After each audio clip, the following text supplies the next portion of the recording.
조선 궁중비사. 왕족으로 태어난 것이 화근이 되어 죽임을 당한 왕자들. 왕자들은 항상 왕권을 위협하는 존재가 되어 수많은 견제를 받아야만 되었는데, 오늘은 왕자로 태어나 죽임을 당한 인성군 이공, 능창군 이전, 밀풍군 이탄에 대해 알아보겠습니다. 인조 때 죽임을 당한 인성군 이공. 인성군 이공은 선조의 7째 아들로, 어머니는 정빈 미시인데 어려서부터 매우 총명해 선조에게 많은 사랑을 받았으며 장성에서는 사홍은과 종부시의 도제조 등을 역임했습니다. 인조 반정이 일어나자 인조는 그를 숙부의 예로서 대우했으나 인조 2년인 1624년에 이괄의 난이 일어나고, 그때 잡혀 들어온 자들이 모두 그에게 혐의를 뒤집어 씌웠습니다. 결국 강원도 간성으로 귀양을 갔다가 나중에 원주로 옮겼으나 어머니 민씨의 병이 위독해지자 관대한 처분을 받고 돌아왔습니다.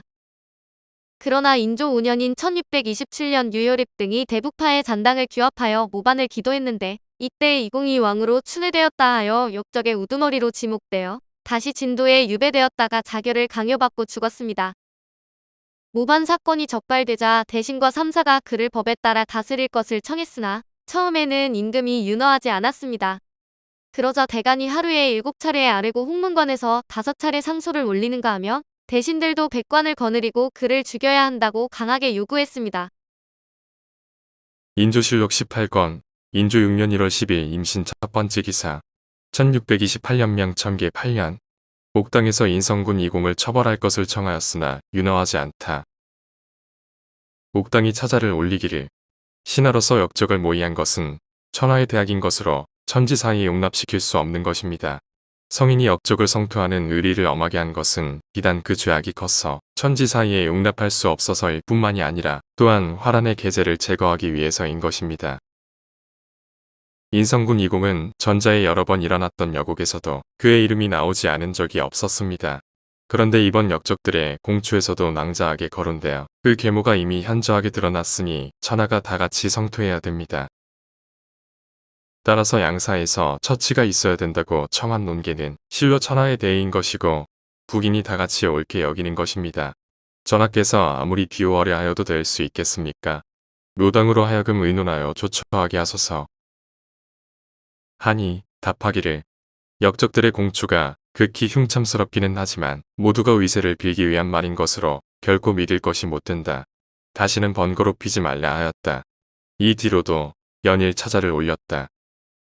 이에 인조는 이공을 자결하게 하는데 동의했는데 신하들의 파상적인 공세에 밀려 결국 그를 자결하게 한 것입니다.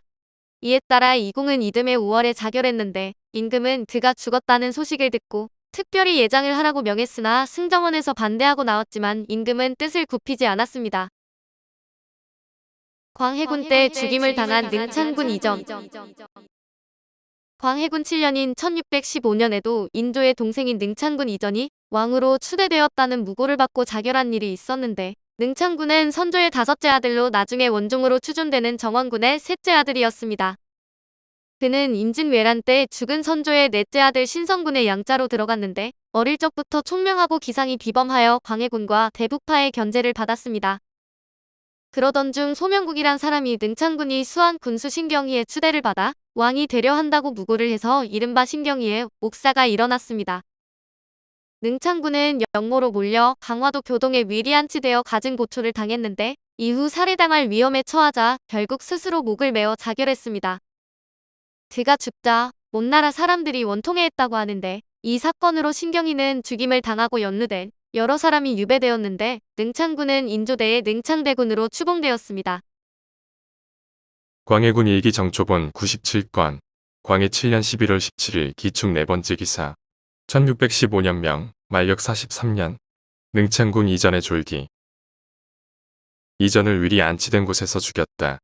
전이 위리 안치에 나아가자 수장이 찬 돌방에서 자게 하고 또 모래와 흙이 섞인 밥을 지어주니 전이 먹지 못하였다. 그러자 수생이라고 하는 관동 한 사람이 옆에 있다가 항상 그가 먹던 밥을 나누어 올렸다. 수장이 그 일을 알고 관동이 그 안에서 밥을 먹지 못하게 하고 가시문 밖에 앉아서 먹도록 하였다. 관동이 몰래 전과 약속하여 옷을 문 안에 펴놓게 하고 관동이 때때로 숟가락에 밥을 떠 지나가면서 던져주면 전이 한두 숟가락씩 얻어서 먹었다. 전이 괴로움을 견디지 못하여 하루 저녁에는 글을 써서 관동에게 붙여 부모와 결별을 구하고는 관동이 문을 나서자 스스로 목을 메어 죽었다. 그런데 수장은 거짓으로 병이 들었다고 보고하고 고지어 죽었다고 알리자 왕이 겉으로 놀라고 괴이한 표정을 지었지만 실제로는 넌지시 의도한 것이었다. 처음에 관동이 감히 전에 편지를 내놓지 못하고 사업에 넣어 흙 속에다 묻어두었다가 금상이 반정한 후에야 비로소 올렸는데 필적이 완연하여 비로소 그가 죽은 날을 알게 되었다고 하였다. 왕이 이미 정원군의 집에 왕성한 기운이 있다는 말을 듣고 드디어 그 집을 빼앗아 병덕궁터로 삼았다. 영조 때 죽임을 당한 밀풍군 이탄. 영조 때도 왕으로 추대되었다가 죽음에 이른 종친이 나타났으니 밀풍군 이탄이 그런 인물로, 이탄은 인조의 장남인 소현세자의 증손인데 이인저의 난 때 왕으로 추대되었다는 사실이 밝혀져 자진 명령을 받고 죽었습니다. 영조의 즉위로 소론이 배척을 받자 영조 4년인 1728년 이인좌, 정의량 등 소론 과격파가 갑술왕국 이후 정계에서 물러난 남인들과 공모하여 무신난을 일으켰습니다. 무신난은 결국 서인과 남인의 일부 세력이 영조와 노론을 제거하고 정권을 탈환하기 위해 일으킨 반란 사건으로 무신년에 발생해 무신난이라 하며 이인좌가 거병해 이인좌의 난이라고도 합니다. 1724년 경종이 죽고 영조가 즉위하여 소론 김일경 등이 제거되면서 노론 정권이 성립하자 김일경파의 박필연, 이의익 등은 비밀 조직을 결성하기 시작했습니다. 궁중에서는 이하, 민관효 등이, 지방에서는 정세윤, 정준유, 민원보, 민백휴 등이, 그리고 평안병사 이사성과 중군별장 남태징이 가담했습니다. 이들은 거의 모두 이름난 집안의 후예이지만 현실적으로 정치에 참여할 수 없었기 때문에 영조와 노론을 제거함으로써 정치에 진출하고자 했습니다. 이들은 영조는 숙종의 친아들이 아니며 경종을 독살했다는 등의 이유를 들어 영조의 왕위 계승 부당성을 선전하며 명분을 확보했습니다. 이에 따라 밀풍군을 추대하기로 하고 정변의 기본 전략을 지방에서 먼저 일으키면 서울에서 이에 내응하는 것으로 확정했습니다. 1728년 3월 초에 이인좌를 대원수로 한 반란군은 경기도 안성에서 분사를 일으켜 3월 15일에 충청 병사 이봉상, 영장 남현년 등을 죽이고 청주성을 함락했습니다. 그런데 이때 영남병과 홍안병의 합세가 제대로 이루어지지 않았는데 영남에서는 이인좌의 동생 이응보가 3월 20일에 안흥, 거창, 합천, 함양을 점거했으나 안동과 상주 진입에 실패하고 결국은 관군에게 패했습니다. 호남에서는 박필몽과 박필연이 각각 병사를 모으려 했으나 뜻대로 되지 않아 관군에게 잡혀 처형당했음에도 반란군은 도성을 향해 진천을 지나 안성, 죽산으로 진격했습니다.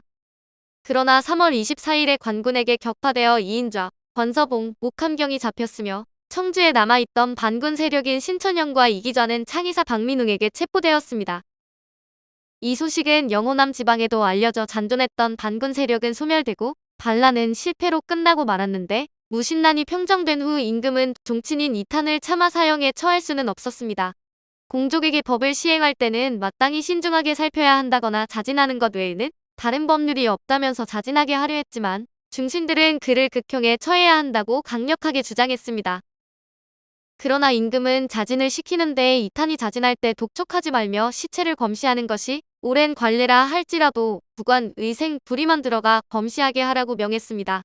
왕족으로 태어나는 것이 복이 될 수도 있지만 이군과 이탄처럼 때로는 커다란 화근이 될 수도 있는데 권력 주변에 머물고 있는 이들에게는 권력에 대한 끝없는 욕망과 유혹이 항상 주위를 맴도는 법입니다. 오늘 조선 궁중비사는 왕족으로 태어난 것이 화근이 되어 죽임을 당한 왕자들의 이야기였습니다.